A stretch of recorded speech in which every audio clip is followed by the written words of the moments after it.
Turn the following sentences into indirect narration. The sadhu said am I not in need. The sadhu said am I not in need, इसका क्या होगा? The sadhu said का तो आप वही लिखेंगे द साधु।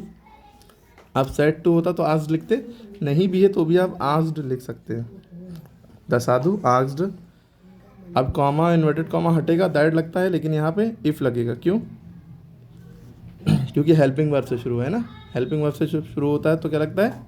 इफ़। साधु ने कहा क्या मुझे ज़रूरत नहीं है, ठीक है, तो क्या उसे, अब हम क्या कहेंगे अपने शब्दों में? क्या साधु ने कहा कि क्या उसे ज़रूरत नहीं है, तो इफ़ तुरंत उसका सब्जेक्ट आ जाएगा, हेल्पिंग वर्ब नहीं आएगा। इफ़ ही, आई का क्या हो जाएगा? If he. Is am are का किस में चेंज होता है? वॉज या वर में, तो ही सिंगलर है इसलिए वॉज चेंज हुआ वॉज में। If he was not in need, not in need, ठीक है, क्वेश्चन मार्क हट जाता है। ठीक, अगला है द प्यून सेड, यानी प्यून माने चपरासी।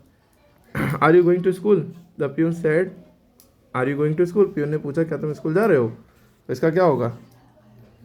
The peon asked, peon asked, क्योंकि हेल्पिंग वर्ब से शुरू है ना, किससे शुरू है?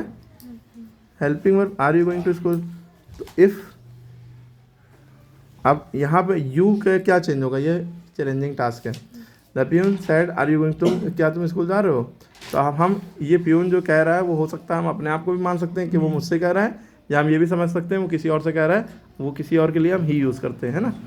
प्यून ने उससे कहा कि क्या तुम स्कूल जा रहे हो, ठीक, प्यून ने मुझसे कहा क्या तुम स्कूल जा रहे हो, तो दोनों ही केस में अलग अलग चीज़ें होंगी, आप दोनों ही बनाएंगे, दोनों ही सही माना जाएगा।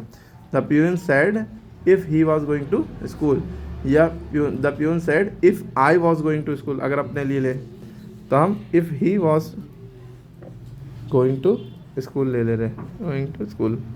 उसके अगला क्या है? He said to them will you listen to such a boy. He said to them, उसने उनसे कहा will you listen to such a boy, तो ही आस्क्ड देम इफ़, क्योंकि हेल्पिंग वर्ब है, इफ़ क्या तुम उनकी इस तरह के ऐसे लड़कों की बातें सुनोगे? उसने उनसे पूछा कि इफ़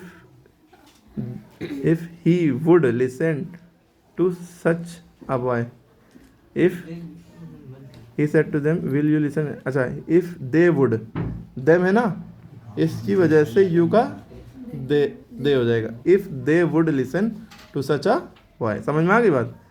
इफ़ के तुरंत बाद यू का दे हो गया और विल का वुड, इधर क्रॉस मल्टीप्लाई हो गया, ठीक है, मतलब क्रॉस हो गया। The patient said doctor will you save me और नॉट। पेशेंट बेचारा पूछ रहा है डॉक्टर क्या तुम मुझे बचा लोगे या नहीं।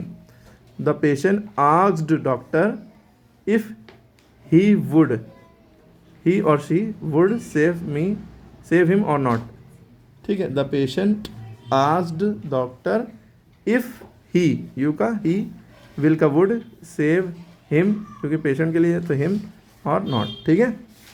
The boy said to the teacher समय I go home. The boy asked, said to को हटा के क्या करेंगे? Asked the teacher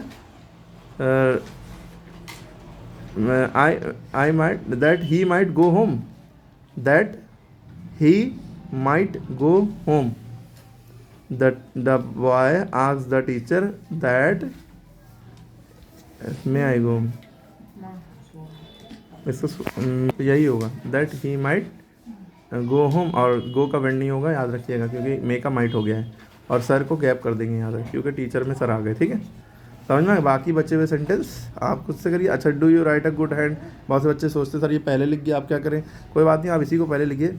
do you write a good hand as the principal, तो आप पहले लिखिए the principal asked if he would, if he wrote a good hand, if he wrote a good hand. Do you का ये did में change ना करिएगा, क्योंकि डू यू जो है क्वेश्चन के लिए है, और इसको देख के हम इफ़ लगा रहे हैं, राइट की सेकंड फॉर्म लगे, if he wrote a good hand. Are you coming to school with me, he asked if he was coming to school with him, ठीक है। He asked if I was coming to school with him, ये भी कर सकते हैं। और have you anything more to say, क्या तुम्हारे पास कहने कुछ और है? सेड द मजिस्ट्रेट, तो द मजिस्ट्रेट आस्क्ड, जब तक क्वेश्चन मार्क लगा जब तक आस्क्ड लिखते रहिए। The magistrate asked if he had anything more to say, या इफ़ आई, अच्छा ही हैड हो जाएगा, हैव का हैड हो जाता है। अच्छा यहाँ आर का he asked if you were coming, if I were coming to school with him, if he were coming to school with him, ठीक है। इधर हमारे का वाज वर हो जाता है, हैव हैव का हैड हो जाता है।